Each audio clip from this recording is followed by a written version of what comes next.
நம்ம பாட்டு கரெக்டா பண்ணோம்னா ரீச் ஆகிறதும் அது பாட்டுக்கு நடக்கும். அவ்வளவுதான். Hi Ashwin, hi, welcome.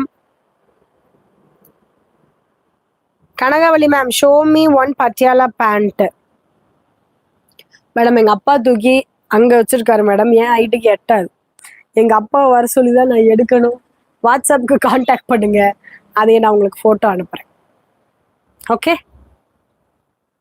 நான் போட்டிருக்க ட்ரெஸ் இல்லை மேடம், அது வந்து முடிஞ்சிருச்சு. இது ரொம்ப பழசு, அதனால அப்படி சொல்றேன். ரொம்ப பழசு, பழைய துணியை நீ ஏன் போட்டிருக்கேன்? நம்மளுக்கு என்ன வேலை, தினமும் நம்ம கடை வச்சிருக்கோன்றக்காண்டி புது துணி போட முடியாது இல்லையா? அவ்வளவுதான். இதெல்லாம் பழைய துணி, அது கிளியற அளவுக்கு போட்டு கிழிச்சாச்சு. நானு எனக்கு ஃபேவரட்டா இருந்தது, எடுத்த டைம்லலாம் சும்மா சூப்பரா இருக்கே அப்படின்னு சொல்லி போட்டே இருந்தேன்.